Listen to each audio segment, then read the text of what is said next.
So we will recollect where we let off last time.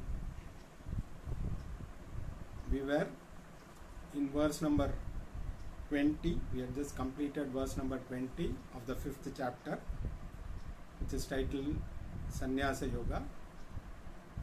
So we'll just recap what we learned from verse number 20. Let us chant the verse first. Na prahrishyet priyam prapya no dvijjet prapya cha priyam stira buddhira sammudaha brahmavida brahmani stitaha. So in the last few verses, Krishna is talking about the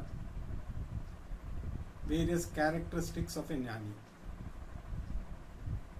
So here in this verse he says, the one who knows Brahman, who is established in Brahman, who has firm knowledge, who is free from any kind of delusion,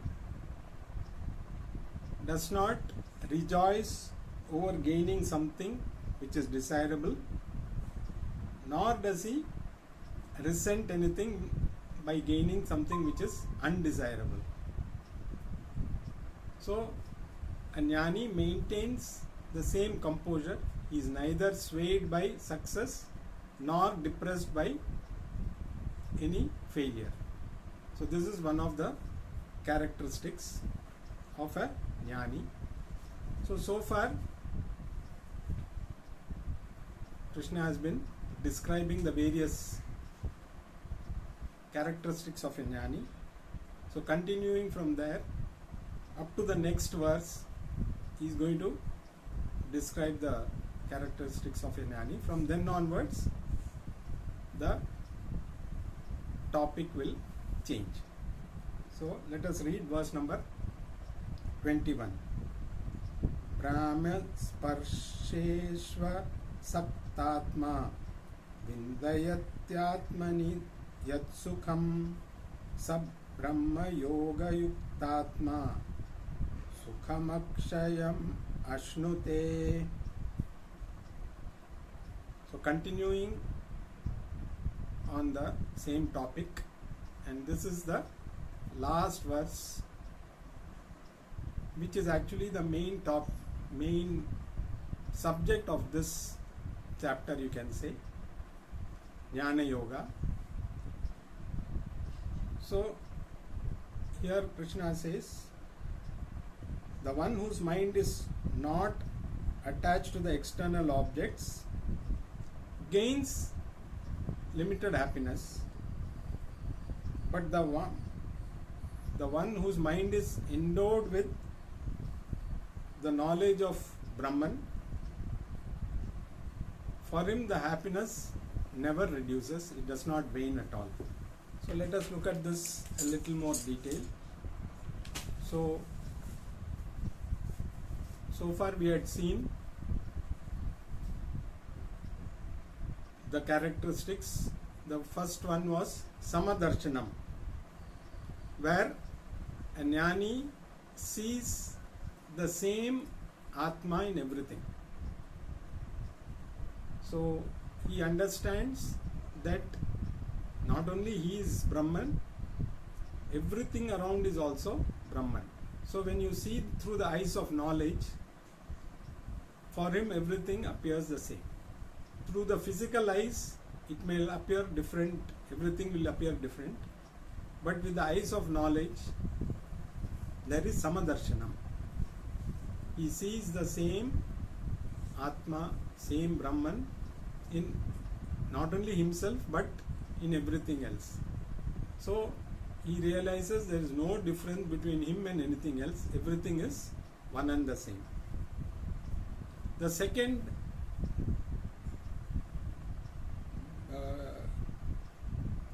this thing of a jnani is he conquers the fear of death.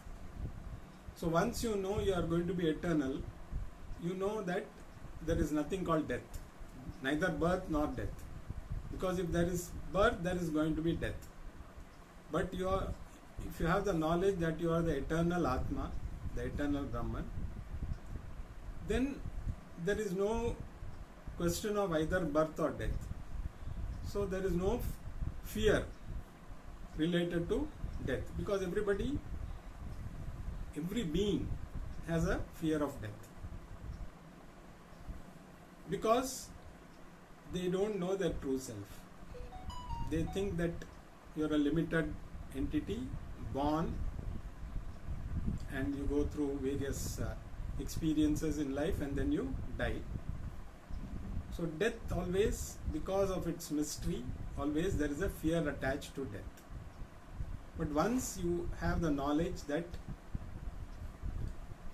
you are neither born nor you are going to die, there is no fear. So that fear is removed. And the third one, which we saw in the last verse, is the jnani is neither he doesn't jump at anything, neither he rejoices because he got something favorable, nor does he have any sorrow if there is something unfavorable. So he treats every situation with the same mindset, neither upset, because when you have the knowledge, you know that all these things are only seemingly happening and you are not in any way affected by that. So there is no need to either rejoice nor have sorrow. So these are the three things which a jnani possesses, as we say. In the last few verses, this is what was being conveyed. Now in this verse, Krishna further elaborates, the jnani revels in his own ananda. He is not connected with the external objects, so he does not depend on the external objects at all for fulfillment. Here ananda means fulfillment. So you are already filled with happiness. You don't need any external happiness. So you don't need any external source to be happy. For example, we can say water. Suppose you are depending on either the municipal or corporation supply, or so sometimes when there is no,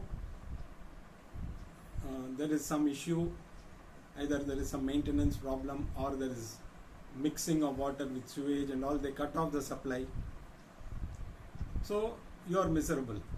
You don't have water for maybe a few hours or few days.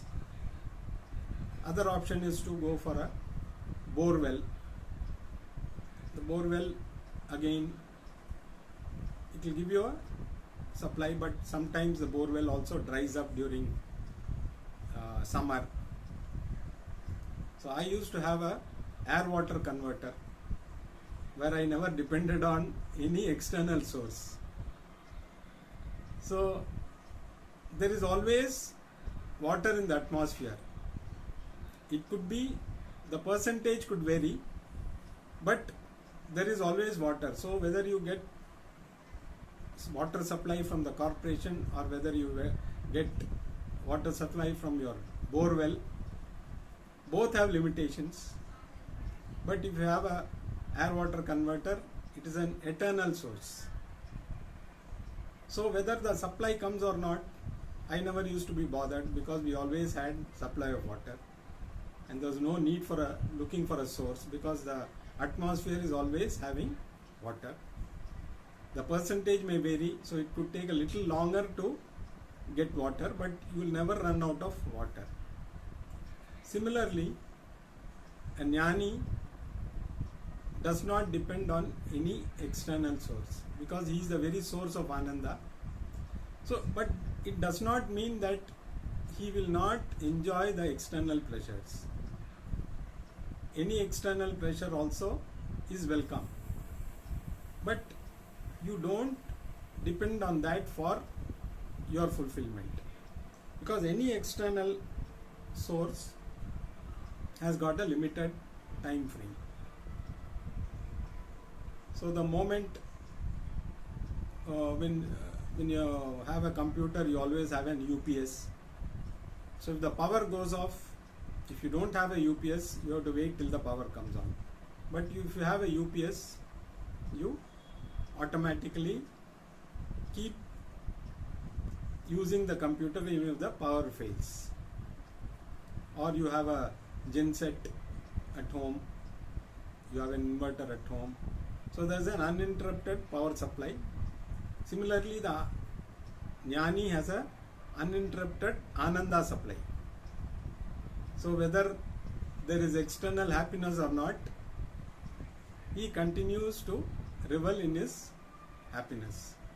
So whenever there is an external happiness available, so if there is some good food, there is nothing preventing the Jnani from enjoying the food, or even he can watch a good movie, there is nothing stopping him from enjoying a good movie, or he can enjoy the company of certain people. So all these things, even they may have some, like maybe if the Jnani is staying in an ashram, he can even enjoy the company of cows or other animals also. But he doesn't depend on that for his happiness. That is what. So he's once you revel in Brahman, once you revel in the self-knowledge, there is nothing which prevents him from having that eternal happiness. So this is the characteristic of a Jnani. So you continue to enjoy, and all the other enjoyments, if you have everything in infinite, all the finite things also fall into the same. So it is not that only if you have this you will enjoy, only if you have everything then you don't need to look at each finite thing. So this is what is the characteristic of a Jnani. So far up to this verse, Krishna has talked about the characteristics of a Jnani. So the main topic of this verse, of this chapter, has been covered, because this is Jnana Yoga. Now again he is going to talk about the benefits of knowledge in the coming verses. So let us read verse number 22. ये हि संस्पर्श जा भोगा दुःख योनय एव ते आद्यान्तवन्तः कौन्तेय न तेषु रमते बुधः.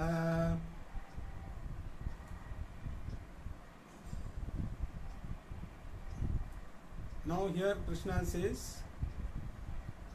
all the enjoyments that we gain out of external objects, they also bring pain. So the enjoyment is followed by pain. That is why, and these sources always have a beginning and an end, because anything that has a beginning will have an end. But a wise person does not revel in this external objects. So he is not bothered by, since he is not bothered by it, he does not have the pain.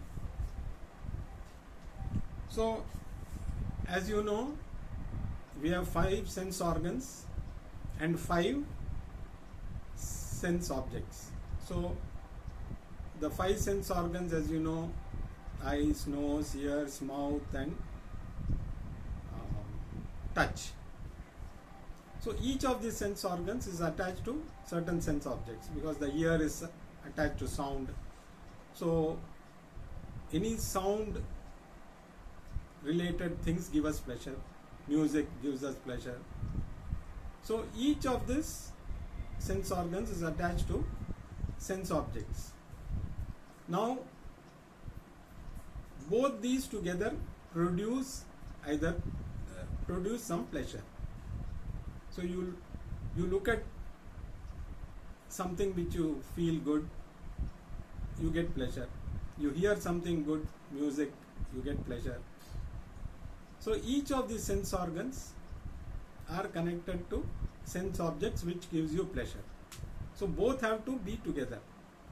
Sense organs alone will not give pleasure. Sense objects alone will not give pleasure. But when they come into contact with each other, they give pleasure. But the catch is, the pleasure is always, like they say, there are two sides of the coin. The pleasure comes, on the other side there is pain.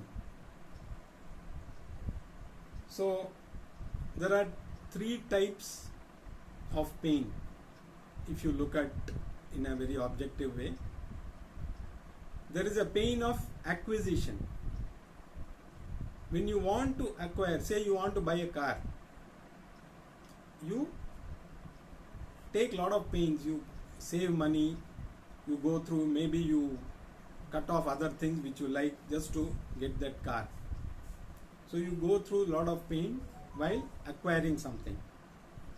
Now to preserve that car also you go through pain. So if even a scratch falls on the car, you start feeling very uncomfortable, you start feeling unhappy. So maintaining the pleasure is also followed by pain. And of course, for some reason you have to sell the car, again you go through pain.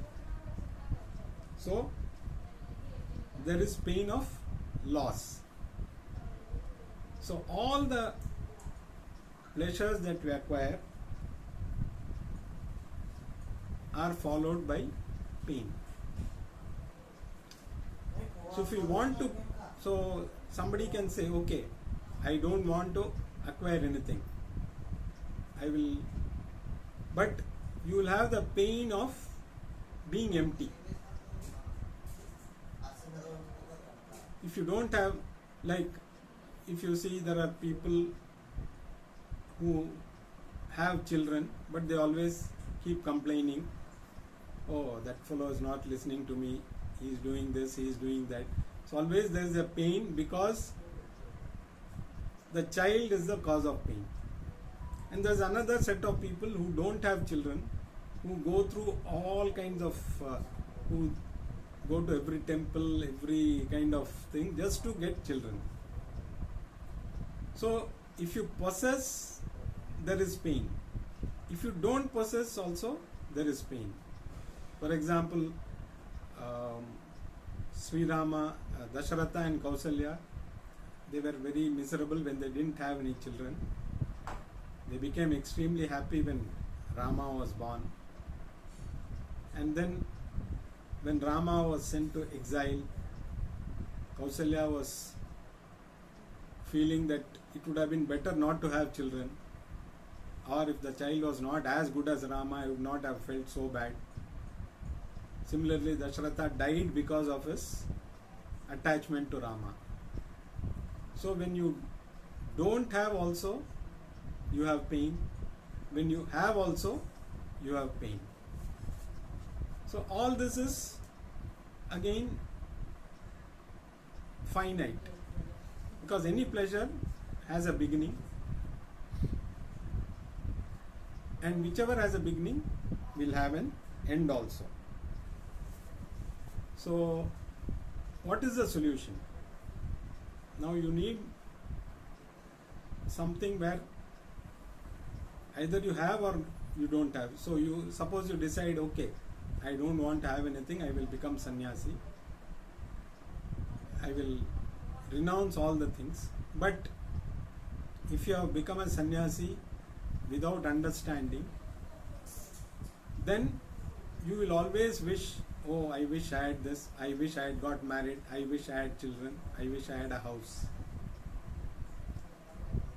Now, coming to people who possess everything, they have problems related to everything, their children, even their property, everything, there is always a pain. So what is the solution? Should you have or should you not have?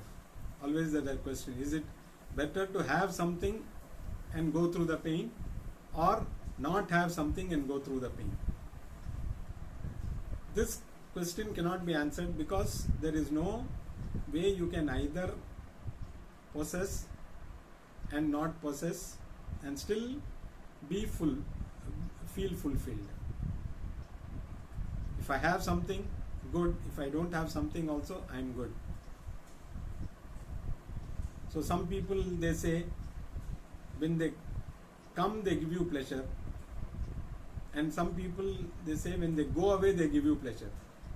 So same person, you like somebody, when he comes, you feel, my friend has come. But another person may feel different about him. Oh, the moment he goes, I will be happy. So sometimes somebody is coming may give you pleasure, sometimes somebody going may give you pleasure. So this kind of thing is always there. So what is the solution? Is there any way out? The only way out is your mind should be prepared sufficiently to take care of both types. Be happy if you possess something, be happy if you don't possess anything. And that can only happen through self-knowledge. So if you have self-knowledge, you take sannyasa, you don't possess anything, you don't depend on any external factor, you enjoy, you don't have any kind of problem. So then people will say, okay, that means to gain that happiness you have to take sannyasa. That is also not required, because if you have knowledge, after possessing everything also you can still be happy. Because when you are happy, when you understand yourself completely, when you revel in that knowledge of Brahman, knowing that you are the very source of happiness, so all the possessions you have, you enjoy them also, but if they are taken away, you don't miss anything. You have a car, you enjoy, you drive, you go to all places. You don't have a car, you still don't feel anything. You have a house, you have children, enjoy. If you don't have children also, because ultimately if you have self-knowledge, any possession or non-possession will not change anything for you. So the only way to tackle this samsara, as we call it, is self-knowledge. And the one who revels in the self-knowledge is neither swayed by happiness nor is he depressed by sorrow. So self-knowledge is the key to everything. Otherwise, we continue searching for that happiness. The more we possess, we feel more we will be happy, but we forget that all these things come with pain. We may feel a person like Ambani must be the happiest person because he's got everything. But if you are in his shoes, you will realize that there are so many problems related to having everything also. To maintain that, he has to probably work harder than others. And if one of his companies fail, it is going to give him a lot of pain. So it is not that you have everything. At the same time, if you don't have anything and you don't have the knowledge also, you will always miss things. Oh, I don't have this, I don't have that. If only I had this, I would have been happy. If only I had that, I would have been happy. So that also gives pain. So the pain will be definitely there either way. Once you have self-knowledge, like the eternal power source or water source that you have, and it is not that you hate any external pleasures. You enjoy them also. The jnani doesn't hate them. Not that, oh, I should not have this. I am having my own ananda. I don't need this. He enjoys that along with others. He enjoys that. But others, the moment that happiness, moment you are having some good food, the moment that food gets digested, your happiness goes away. But for a jnani, there is no difference. He enjoys that food when he is eating it. Once it is digested, it doesn't bother him anymore. He enjoys a coffee, good. But it is not that, oh, for many of us, if there is no coffee, the whole day we are miserable. For him, today coffee is there, let me enjoy the best coffee, whatever is available in the world. And if there is no coffee tomorrow, fine with me. I'm not going to cry or get depressed because I didn't get my coffee. So that is the state of mind you acquire only through self-knowledge. There is no other way one can reach that state.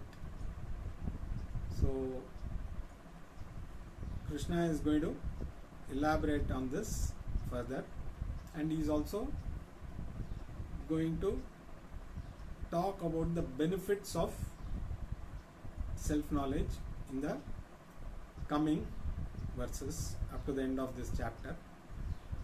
So Jnana Yoga has been basically covered up to the verse number 21. So we have seen what are the benefits of, or what are the characteristics of a wise person. What is his state of mind? We have understood up to verse number 21. Now, what is the solution for somebody who is not a wise person? So for them to become wise, you need self-knowledge. So that is the message which is being conveyed. More of it we will see in the next class.